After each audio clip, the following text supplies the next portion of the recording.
সবাইকে স্বাগত দীপ্ত সংবাদের সাথে রয়েছে দোলা ডলরেজ। শুরুতেই জানাবো সংবাদ শিরোনাম। রাজধানীর ফিলিং স্টেশনগুলোতে গ্যাস সংকট, দীর্ঘ লাইনে অপেক্ষার পরও মিলছে না জ্বালানি। বাসাবাড়িতে গ্যাস না থাকায় দুর্ভোগ চরমে। সকালে এককালে 6টার থেকে যায়, দুপুরে 1টা পর্যন্ত একটু আসে। রান্নাবাড়িও হয়নি, রাত্রেও আসে না, মাঝে মধ্যে যদিও মনে চায় 12টা-1টার পরে আসে। তো বাড়িতে খাবার কিনতে গেলেও আমার উপরে একটা প্রেশার পড়ে যায়।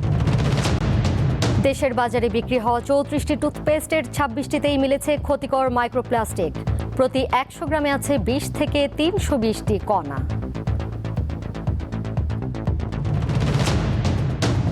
বঙ্গভবন ছাড়লেন সাবেক রাষ্ট্রপতি শাহাবুদ্দিন, উঠেছেন গুলশানের নিজের বাসায়। সাবেক রাষ্ট্রপতিকে গ্রেপ্তারের আইনি ভিত্তি নেই মন্তব্য স্বরাষ্ট্রমন্ত্রীর।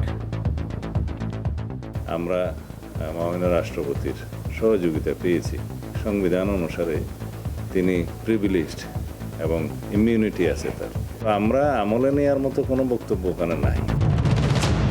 টেকনাফের কাউন্সিলর একরাম হত্যায় হাসিনা সহ 11 আসামির বিরুদ্ধে অভিযোগ দাখিল।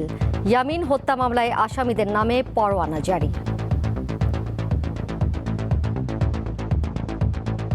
মাননীয় ট্রাইব্যুনাল 2 আসামিদের বিরুদ্ধে অভিযোগ আমলে নিয়েছেন। যারা পলাতক আছে তাদের বিরুদ্ধে গ্রেফতারি পরোয়ানা দেওয়া হয়েছে। ভারতে পরীক্ষা ব্যবস্থার সংস্কারের টাস্ক ফোর্স গঠনের ঘোষণা মোদির। জানান, শিক্ষার্থীদের ভবিষ্যৎ সুরক্ষায় নানা পদক্ষেপ নিচ্ছে তার সরকার।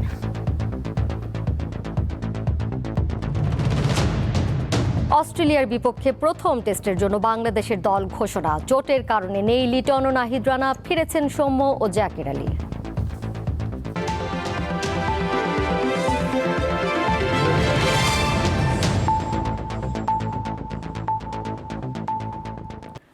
শুনছিলেন শিরোনাম, এবারে চলে যাচ্ছি পুরো খবরে। যানবাহনে ব্যবহার করা গ্যাসের সংকট রাজধানীতে। সিএনজি স্টেশনে দীর্ঘ সময় অপেক্ষা করেও মিলছে না জ্বালানি। এলএনজি টার্মিনালে ত্রুটির কারণে এই অবস্থার সৃষ্টি হয়েছে বলে জানিয়েছে কর্তৃপক্ষ। আগামী সপ্তাহ নাগাদ পরিস্থিতি স্বাভাবিক হতে পারে।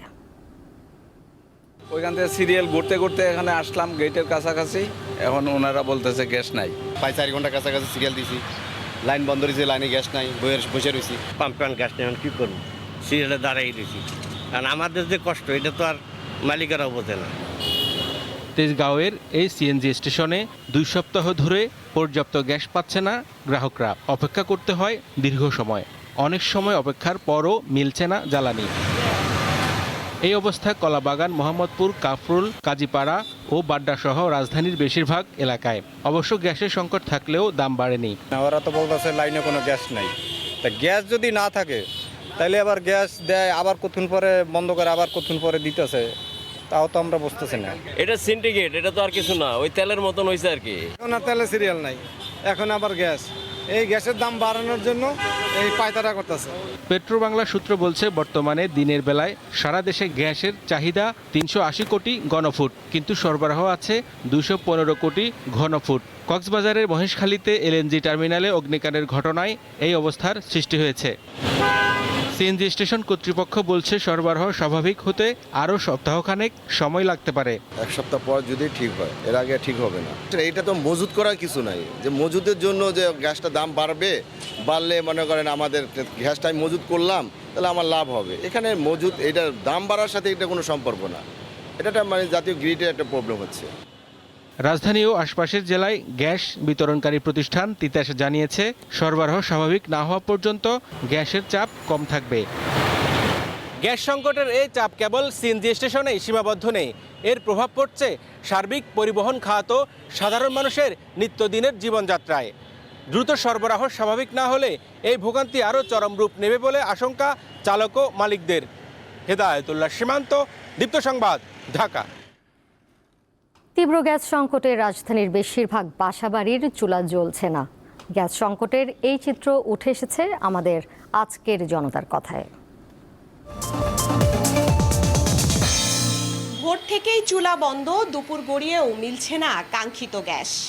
রাজধানীর আবাসিক এলাকাগুলোতে গ্যাস না থাকায় চরম ভোগান্তিতে সাধারণ মানুষ। বিল দিয়েও মিলছে না গ্যাস, নেই তিতাসের কোনো আশ্বাস।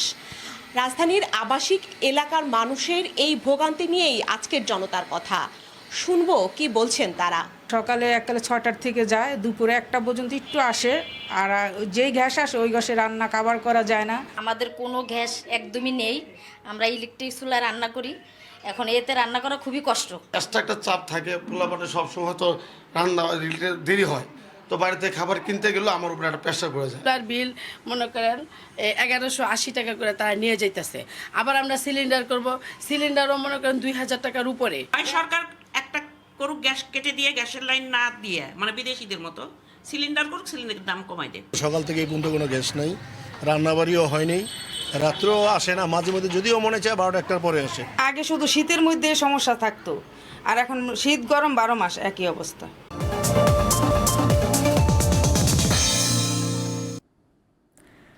জ্বালানি সংকট উন্নয়নের পথে বড় বাধা বলে জানিয়েছেন স্থানীয় সরকার মন্ত্রী মির্জা ফখরুল ইসলাম আলমগীর। তিনি বিকল্প জ্বালানি আবিষ্কারের ওপর গুরুত্ব দেন। রোববার রাজধানীর শেরেবাংলা কৃষি বিশ্ববিদ্যালয়ে নতুন শিক্ষার্থীদের এক কর্মশালায় তিনি এসব কথা বলেন। সার্চের জন্য যে জিনিসটা আমি মনে করি যেন আরও বেশি করে ফান্ড বন্ধ করা দরকার। বেশি করলে আমরা নতুন নতুন টেকনোলজি করতে পারবো, সেই টেকনোলজি ভাবন করতে পারবো এবং সেগুলোকে নিয়ে আমরা আমাদের সমস্যাগুলো সমাধান করতে পারবো। আমাদের এখন সবচেয়ে বড় সমস্যা দাঁড়িয়েছে আপনার এক্ষেত্রে এনার্জি, গ্যাস নাই, বিদ্যুৎ আপনার তেল নাই, জ্বালানি নাই, ফলে আপনার সমস্যা খুব বেড়ে গেছে। দেশের বাজারে বিক্রি হওয়া 34টি টুথপেস্টের মধ্যে 26টিতেই মাইক্রোপ্লাস্টিক পাওয়া গেছে বলে জানিয়েছে environment and social development organisation ESDO। সংস্থাটির গবেষণায় প্রতি 100 গ্রাম টুথপেস্টে 20 থেকে 320টি মাইক্রোপ্লাস্টিক কণা শনাক্ত হয়েছে। রবিবার রাজধানীর লালমাটিয়ায় নিজস্ব কার্যালয়ে সংবাদ সম্মেলনে মাইক্রোপ্লাস্টিক ইন টুথপেস্ট শীর্ষক গবেষণার ফল প্রকাশ করে ESDO। 2025 সালের জুলাই থেকে 2026 সালের জুন পর্যন্ত পরিচালিত এই গবেষণার অংশ হিসেবে দেশের বিভিন্ন সুপারশপ, খুচরা দোকান ও পাইকারি বাজার থেকে স্থানীয় ও আমদানি করা 19টি ব্র্যান্ডের 34টি টুথপেস্টের নমুনা সংগ্রহ করা হয়। পরে জাহাঙ্গীরনগর বিশ্ববিদ্যালয়ের পরিবেশ বিজ্ঞান বিভাগের এনভায়রনমেন্টাল হেলথ অ্যান্ড ইকোটক্সিকোলজি ল্যাবরেটরিতে নমুনাগুলোর বিশ্লেষণ করা হয়।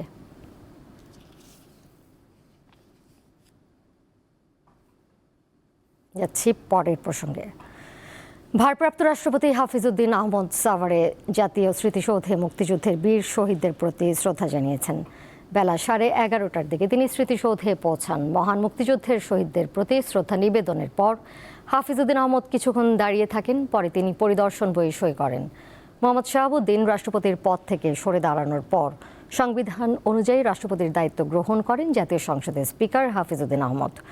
পরে তিনি রাজধানীতে সাবেক রাষ্ট্রপতি জিয়াউর রহমান ও সাবেক প্রধানমন্ত্রী খালেদা জিয়ার সমাধিতে শ্রদ্ধা নিবেদন করেন।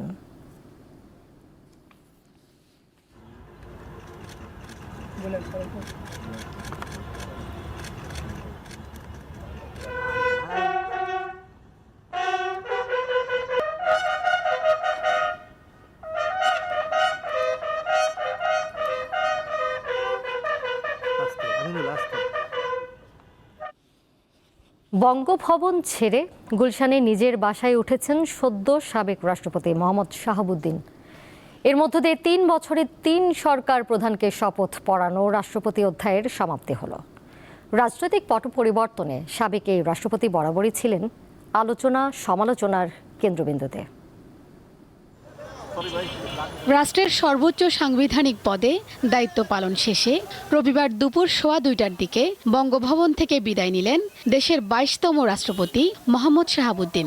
তাকে বিদায় জানান সামরিক ও বেসামরিক কর্মকর্তারা। আওয়ামী লীগের মনোনয়নে 2023 সালের 24 এপ্রিল বিনা প্রতিদ্বন্দ্বিতায় রাষ্ট্রপতি হিসেবে শপথ নেন 75 বছর বয়সী শাহাবুদ্দিন। এর আগে তিনি ছিলেন দুর্নীতি দমন কমিশনের কমিশনার, পালন করেছেন জেলা জজের দায়িত্ব। রাষ্ট্রপতি হিসেবে দায়িত্ব নেওয়ার 16 মাসের মাথায় গণ অভ্যুত্থানে আওয়ামী লীগ সরকারের পতন ঘটলেও রাষ্ট্রপ্রধান থেকে যান মোহাম্মদ শাহাবুদ্দিন। ডক্টর ইউনূসের নেতৃত্বাধীন অন্তর্বর্তী সরকারকে শপথ পড়িয়েছেন তিনি। চলতি বছরের 17 ফেব্রুয়ারি দেশের 11তম প্রধানমন্ত্রী তারেক রহমানকেও শপথ পড়ান। তবে 24-এর পট পরিবর্তনের পর বিভিন্ন সময় সাবেক এই রাষ্ট্রপতিকে অপসারণের দাবিতে বিক্ষোভ করেন আন্দোলনকারীরা। বঙ্গভবন ছেড়ে রাজধানীর গুলশানে নিজ বাসায় উঠেছেন মোহাম্মদ শাহাবুদ্দিন। আইন অনুযায়ী সাবেক রাষ্ট্রপতি হিসেবে নির্ধারিত পেনশন, প্রয়োজনীয় নিরাপত্তা, চিকিৎসা সহ অন্যান্য সুযোগ সুবিধা পাবেন তিনি। প্রায় 3 বছর দায়িত্ব পালনের পর বঙ্গভবন ছেড়ে গেলেন 22তম রাষ্ট্রপতি মোহাম্মদ শাহাবুদ্দিন। বিশ্লেষকরা বলছেন, নির্ধারিত সময়ের আগে তার এই পদত্যাগ দেশের সাংবিধানিক ইতিহাসে একটি উল্লেখযোগ্য ঘটনা হয়ে থাকবে। এখন দৃষ্টি নতুন নেতৃত্বের অধীনে পরবর্তী সাংবিধানিক কার্যক্রমের দিকে। শিউলি শবনম, দীপ্ত সংবাদ, বঙ্গভবন, ঢাকা। বিভিন্ন রাজনৈতিক দল সদ্য সাবেক রাষ্ট্রপতি মোহাম্মদ শাহাবুদ্দিনকে গ্রেপ্তারের দাবি জানালেও সরকার বিষয়টি আমলে নেওয়ার মতো কোনো আইনি ভিত্তি দেখছে না বলে জানিয়েছেন স্বরাষ্ট্রমন্ত্রী সালাউদ্দিন আহমদ। জানান, শেখ হাসিনার সঙ্গে সাবেক রাষ্ট্রপতির কথা হয়েছে এমন কোনো তথ্য নেই তার কাছে। অসুস্থতার কারণ দেখিয়ে শুক্রবার রাষ্ট্রপতির পদ থেকে পদত্যাগ করেন মোহাম্মদ শাহাবুদ্দিন। তাঁর পদত্যাগের পরেই বিরোধী রাজনৈতিক দলগুলোর পক্ষ থেকে তাঁকে গ্রেপ্তার করে বিচারের আওতায় আনার দাবি তোলা হয়। চিকিৎসার জন্য বিদেশে গিয়ে তিনি পলাতক শেখ হাসিনার সঙ্গে টেলিফোনে কথা বলেছেন বলেও অভিযোগ ওঠে। সকালে সচিবালয়ে এ বিষয়ে সাংবাদিকদের প্রশ্নের জবাব দেন স্বরাষ্ট্রমন্ত্রী সালাউদ্দিন আহমদ। লন্ডন যে কারোর সাথে কথা বলতে হয় না, তো এটা আমার কাছে অলিক মনে হয়। বলেন, সদ্য পদত্যাগ করা রাষ্ট্রপতি অন্তর্বর্তীকালীন সরকারের পুরো সময় সাংবিধানিকভাবেই দায়িত্ব পালন করেছেন। বর্তমান সরকারও পেয়েছে তাঁর সহযোগিতা। শাহাবুদ্দিনের বিরুদ্ধে ওঠা অভিযোগ আমলে নেয়ার মতো নয় বলেও জানিয়েছেন স্বরাষ্ট্রমন্ত্রী।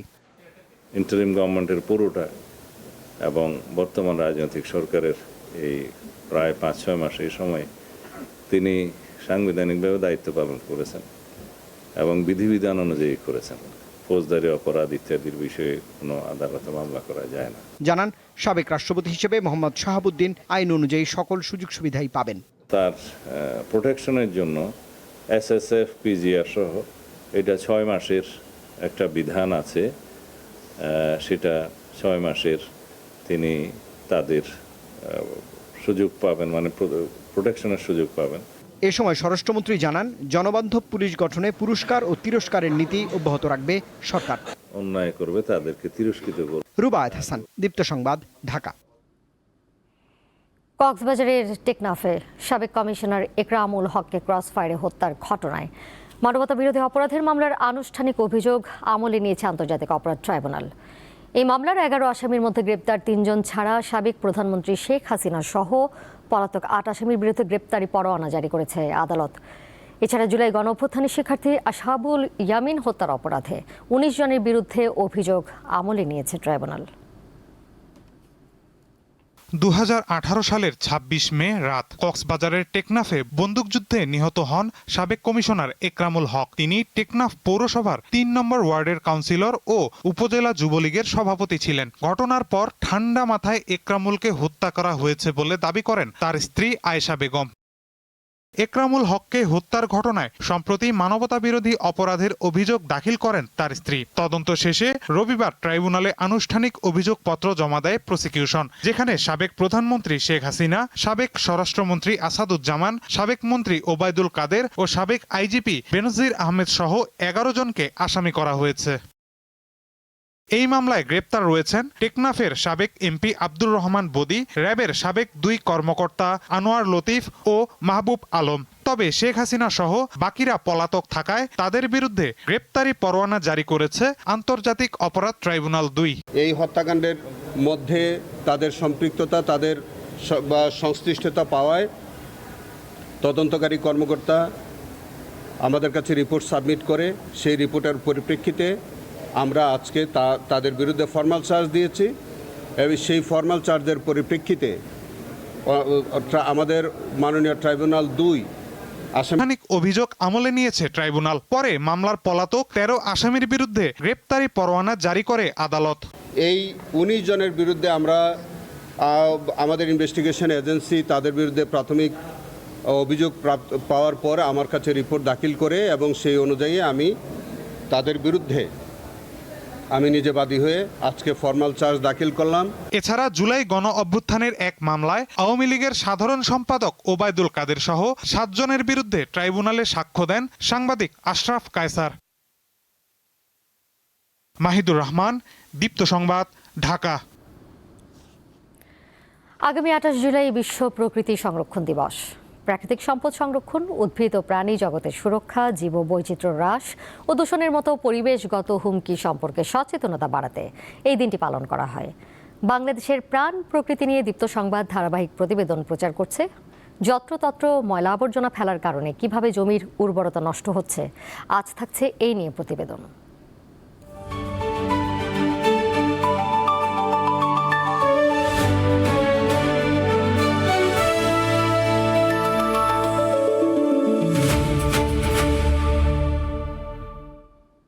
বান্দরবানে অপরিকল্পিত ও অস্থায়ী ডাম্পিং স্টেশনে উন্মুক্তভাবে ময়লা আবর্জনা ফেলার কারণে বৃষ্টির পানির সাথে বর্জ্য ছড়িয়ে পড়ছে স্থানীয় ঝিরি, নদী ও কৃষি জমিতে। এতে প্লাস্টিক, হাসপাতালে ব্যবহৃত সিরিঞ্জ, ইনজেকশনের সূচ, স্যালাইনের ব্যাগসহ অন্যান্য বর্জ্যের কারণে জমিতে চাষাবাদ করতে পারছেন না কৃষকরা। বান্দরবানে অপরিকল্পিত ও অস্থায়ী ডাম্পিং স্টেশনে উন্মুক্তভাবে ময়লা আবর্জনা ফেলার কারণে বৃষ্টির পানির সাথে বর্জ্যগুলো ছড়িয়ে পড়ছে স্থানীয় ঝিরি, নদী ও কৃষি জমিতে।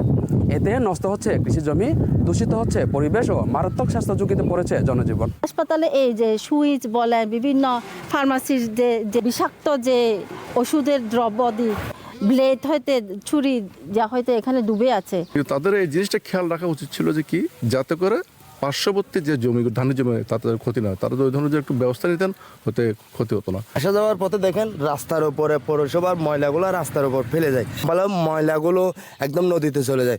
এছাড়াও প্লাস্টিক সহ হাসপাতালের ব্যবহৃত সিরিঞ্জ, সুচ ও ভাঙা কাচের ভয়ে জমিতে কাজে নামতে পারছেন না কৃষকরা।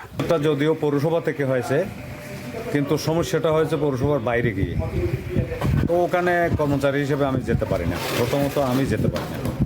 আর আমি গেলেও আমার করার কিছু নেই এই কারণ আমার কাজ হচ্ছে সীমাবদ্ধ। এখানে জনগণ যে প্রাত্যহিক ময়লাগুলো উৎপাদন করে সেগুলো অপসারণ করাটা হচ্ছে আমার কাজ। বান্দরবানবাসীর দাবি, জেলায় একটি আধুনিক ও পরিবেশ বান্ধব ডাম্পিং স্টেশন নির্মাণের পাশাপাশি ক্ষতিগ্রস্ত কৃষকদের জমি সংস্কারের মাধ্যমে চাষাবাদের উপযোগী করে দেওয়া সহ তাদের যথাযথ ক্ষতিপূরণ দেওয়া হোক।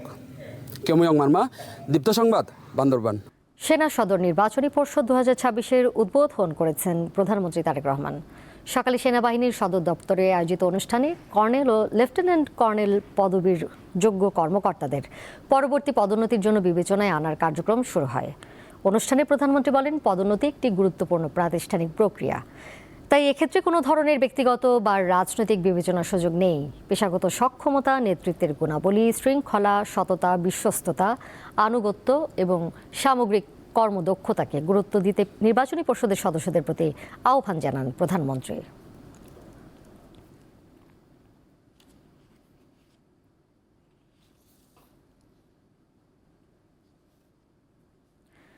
স্থানীয় সরকার নির্বাচনে কারচুপির চেষ্টা হলে তা প্রতিহত করা হবে বলে হুঁশিয়ারি দিয়েছেন জামায়াতে ইসলামীর নির্বাহী পরিষদের সদস্য এবং ঢাকা উত্তর সিটি কর্পোরেশনের মেয়র প্রার্থী মোহাম্মদ সেলিম উদ্দিন।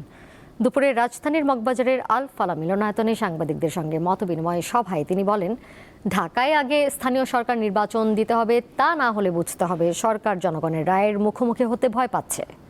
সাধারণ মানুষ আর কোনো ধরনের ফ্যাসিবাদী শাসনের পুনরাবৃত্তি দেখতে চায় না জানিয়ে তিনি অভিযোগ করে বলেন, জুলাই আন্দোলনের সবচেয়ে বেশি রাজনৈতিক সুবিধা বিএনপি পেয়েছে, তাই জনগণের রায় চূড়ান্ত, এর ঊর্ধ্বে কোনো বিকল্প নেই। বিএনপি যদি জনগণের এই রায়কে অবজ্ঞা করে তাহলে রাজনৈতিক মূল্য দিতে হতে পারে বলেও হুঁশিয়ারি দেন তিনি।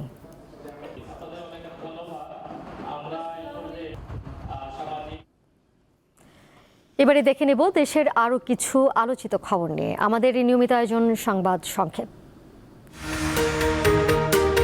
মোবাইল ব্যাংকিং সেবায় অতিরিক্ত ট্রানজ্যাকশন সার্ভিস চার্জ কেন অবৈধ ও বেআইনি ঘোষণা করা হবে না তা জানতে চেয়ে রুল জারি করেছে হাইকোর্ট। রোববার এই সংক্রান্ত এক রিটের প্রাথমিক শুনানি শেষে আদালত এই আদেশ দেয়। ঢাকা উত্তর ও দক্ষিণ সিটি কর্পোরেশন এলাকায় বাসাবাড়ি থেকে ভ্যানে ময়লা সংগ্রহের নামে ফি আদায় বন্ধে নির্দেশনা চেয়ে হাইকোর্টে রিট হয়েছে। এই ফি আদায় আইনসম্মত কিনা তা পর্যালোচনার জন্য আবেদন জানানো হয়েছে। চলতি 2026-27 অর্থ বছরের প্রথম 25 দিনেই দেশে এসেছে 2.299 বিলিয়ন মার্কিন ডলার রেমিটেন্স, যা গত অর্থ বছরের একই সময়ের তুলনায় 20.6% বেশি। ফেরি থেকে পদ্মা নদীতে পড়ে যাওয়া এক নারীকে 3.5 ঘন্টা পর জীবিত উদ্ধার করা হয়েছে। কচুরিপানা আঁকড়ে প্রায় 30 কিলোমিটার ভেসে থাকার পর ফরিদপুরের কবিরপুর চর এলাকা থেকে তাকে উদ্ধার করা হয়। ফেরিটি রাজবাড়ির দৌলতদিয়ার উদ্দেশ্যে মানিকগঞ্জের পাটুরিয়া থেকে ছেড়ে গিয়েছিল। দেশের বাইরের খবর, পরীক্ষা ব্যবস্থাকে আরও নির্ভরযোগ্য, স্বচ্ছ, প্রযুক্তি নির্ভর করতে ইনফোসিসের সহ প্রতিষ্ঠাতা নন্দন নীলেকানির নেতৃত্বে একটি উচ্চ ক্ষমতা সম্পন্ন টাস্ক ফোর্স গঠনের ঘোষণা দিয়েছেন ভারতের প্রধানমন্ত্রী নরেন্দ্র মোদী। সামাজিক যোগাযোগ মাধ্যম এক্সে প্রকাশিত এক ভিডিও বার্তায় মোদী বলেন, টাস্ক ফোর্সটি ভারতের পরীক্ষা ব্যবস্থা উন্নয়নের জন্য প্রয়োজনীয় সুপারিশ সরকারকে দেবে। সেই প্রতিবেদনের ভিত্তিতেই ভবিষ্যতের পরীক্ষাগুলোকে আরও নির্ভরযোগ্য করার উদ্যোগ নেওয়া হবে বলে জানান তিনি। মোদী বলেন, শিক্ষার্থীদের ভবিষ্যৎ সুরক্ষায় ভারত সরকার ধারাবাহিকভাবে নানা পদক্ষেপ নিচ্ছে। সংসদে কঠোর আইনি বিধান সহ নতুন আইন প্রণয়নের কাজ এগিয়ে নেওয়া হচ্ছে।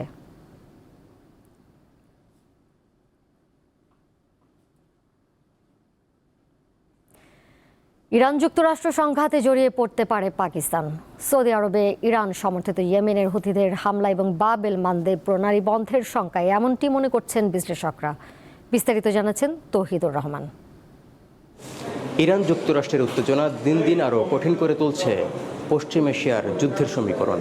শান্তি প্রতিষ্ঠায় মধ্যস্থতাকারী দেশ পাকিস্তানও এই সংঘাতে জড়িয়ে পড়ার শঙ্কা বাড়ছে। এ নিয়ে উদ্বেগ প্রকাশ করেছেন বিশ্লেষকরা। এমন খবর রীতিমতো চাঞ্চল্য তৈরি করেছে। ওয়াশিংটন তেহরানের হামলা পাল্টা হামলায় কিভাবে ইসলামাবাদও জড়িয়ে পড়তে পারে, এই নিয়ে এখন বড় প্রশ্ন। এক্ষেত্রে দেখা যায় হরমুজ প্রণালীর আধিপত্য ঘিরে ইরান যুক্তরাষ্ট্রের বর্তমান উত্তেজনার পারদ ছড়াচ্ছে লোহিত সাগরের বাবেল মানদেব প্রণালী পর্যন্ত। এছাড়া সীমান্তে সৌদি আরব ও ইরান সমর্থিত ইয়েমেনের হুথিদের সংঘাত মাথাচাড়া দিয়ে ওঠা অন্যতম কারণ।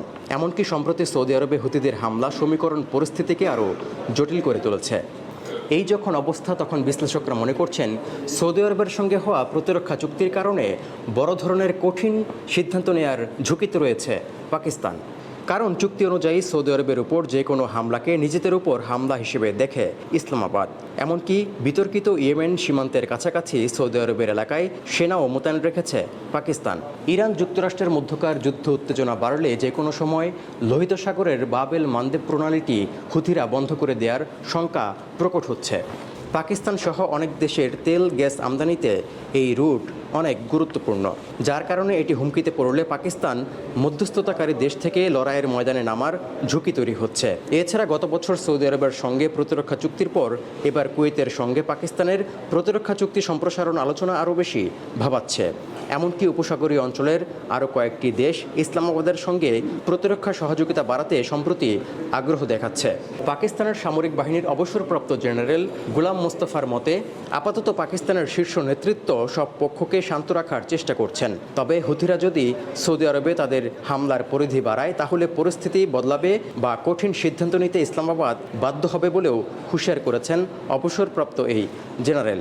বিশ্লেষক ও পাকিস্তানি কর্মকর্তাদের মতে, ইরান ও যুক্তরাষ্ট্রের মধ্যে মধ্যস্থতার মাধ্যমে শুধু কূটনৈতিক তৎপরতা বাড়ানোই নয়, বরং জ্বালানি সরবরাহের যে নৌ রুটগুলো ঝুঁকিতে রয়েছে সেগুলোকে ঝুঁকির মুক্ত করাই এখন ইসলামাবাদের মূল লক্ষ্য বলে মনে করা হচ্ছে। খেলার খবর, অস্ট্রেলিয়ার বিপক্ষে টেস্ট সিরিজের প্রথম ম্যাচের জন্য 15 সদস্যের দল ঘোষণা করেছে বাংলাদেশ। চোটের কারণে দলে নেই লিটন দাস ও পেসার নাহিদ রানা। তাদের অনুপস্থিতিতে দীর্ঘদিন পর টেস্ট দলে ফিরেছেন সৌম্য সরকার ও জাকির আলী অনেক। আর সবচেয়ে বড় চমক, প্রথমবার টেস্ট অভিষেকের অপেক্ষায় থাকা পেসার মুশফিক হাসানের অন্তর্ভুক্তি। উইকেট রক্ষক হিসেবে স্কোয়াডে জায়গা ধরে রেখেছেন অমিত হাসান। 31 জুলাই অস্ট্রেলিয়ার উদ্দেশ্যে দেশ ছাড়বে বাংলাদেশ দল। 13 আগস্ট ডারউইনে শুরু হবে সিরিজের প্রথম টেস্ট, আর দ্বিতীয় শেষ টেস্ট মাঠে করাবে 22 আগস্ট ম্যাকেতে।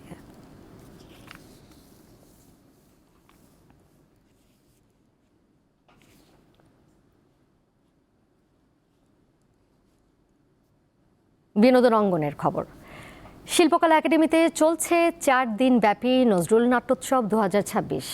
নাটক, গান, আবৃত্তি, নৃত্যের সমন্বয়ে এই আয়োজন পরিণত হয়েছে সংস্কৃতি মনাদের এক মিলন মেলায়। জাতীয় কবি কাজী নজরুল ইসলামের নাট্যচিন্তা, সাহিত্য ও সাংস্কৃতিক দর্শন নতুন প্রজন্মের কাছে তুলে ধরতে এই আয়োজন। রাজধানীর শিল্পকলা একাডেমিতে 4 দিন ব্যাপী এই নাট্য উৎসবের রবিবার ছিল দ্বিতীয় দিন। এদিনের মূল আকর্ষণ বাঁশরী রেপার্টরি থিয়েটারের প্রযোজনা আলেয়া। একই সাথে বরিশাল শিশু থিয়েটার পরিবেশন করে পুতুলের বিয়ে এবং রবীন্দ্র সৃজনকলা বিশ্ববিদ্যালয়ের নাট্যকলা বিভাগ মঞ্চস্থ করে হাসির নাটক বউয়ের বিয়ে। আসতে পেরে মনে হচ্ছে আমি জাস্ট কিশোর বয়সে চলে গেছি এরকম লাগছে আমার, সত্যি। তার সব কিছুতেই আমরা প্রেরণা পাই, শক্তি পাই, উজ্জ্বলভাবে সামনের দিকে এগিয়ে যাওয়ার শক্তি পাই। আয়োজকরা জানান দ্বিতীয় দিনের অনুষ্ঠানেও দর্শকদের স্বতঃস্ফূর্ত অংশগ্রহণে তারা দারুণ খুশি। এখানে একটা হবে, সব মিলে আজকে 3টা নাটক হবে। আমরা আশা করি বিপুল সংখ্যক দর্শক দেখবেন এবং দিন দিন নজরুলের নাটকের দর্শক বাড়বে। নজরুল চর্চা কেন্দ্র বাঁশরী আয়োজিত নজরুল নাট্য উৎসব চলবে 28 জুলাই পর্যন্ত। এই আয়োজনের মিডিয়া পার্টনার দীপ্ত টিভি। সঞ্জিদা প্লাবনী, দীপ্ত সংবাদ, ঢাকা। এর সাথে শেষ করব দীপ্ত সংবাদ। যাবার আগে শিরোনামগুলো জানিয়ে দিব আরও একবার। রাজধানীর ফিলিং স্টেশনগুলোতে গ্যাস সংকট, দীর্ঘ লাইনে অপেক্ষার পরও মিলছে না জ্বালানি। বাসা বাড়িতে গ্যাস না থাকায় দুর্ভোগ চরমে। সকালে এককালে 6টার থেকে যায়, দুপুরে 1টা পর্যন্ত একটু আসে। রান্নাবাড়িও হয়নি, রাত্রেও আসে না, মাঝে মধ্যে যদিও মনে চায় 12টা 1টার পরে আসে। তো বাড়িতে খাবার কিনতে গেলেও আমার উপরে একটা প্রেশার পড়ে যায়। দেশের বাজারে বিক্রি হওয়া 34টি টুথপেস্টের 26টিতেই মিলেছে ক্ষতিকর মাইক্রোপ্লাস্টিক। প্রতি 100 গ্রামে আছে 20 থেকে 320টি কণা। বঙ্গভবন ছাড়লেন সাবেক রাষ্ট্রপতি শাহাবুদ্দিন, উঠেছেন গুলশানে নিজের বাসায়। সাবেক রাষ্ট্রপতিকে গ্রেপ্তারের আইনি ভিত্তি নেই মন্তব্য স্বরাষ্ট্রমন্ত্রীর। আমরা মাননীয় রাষ্ট্রপতির সহযোগিতা পেয়েছি। সংবিধান অনুসারে তিনি প্রিভিলেজড এবং ইমিউনিটি আছে তার। আমরা আমলে নেওয়ার মতো কোনো বক্তব্য ওখানে নাই। টেকনাফের কাউন্সিলর একরাম হত্যায় হাসিনা সহ 11 আসামির বিরুদ্ধে অভিযোগ দাখিল। ইয়ামিন হত্যা মামলায় আসামিদের নামে পরোয়ানা জারি।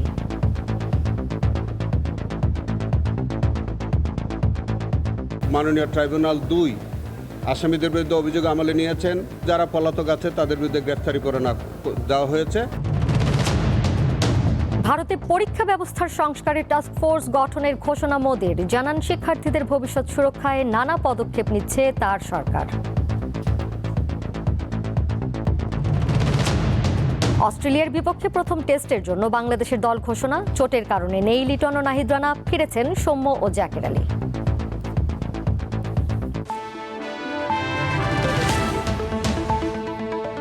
এই ছিল এখনকার মতো। এরই সাথে বিদায় নিচ্ছি আমি দোলা ডলারেস।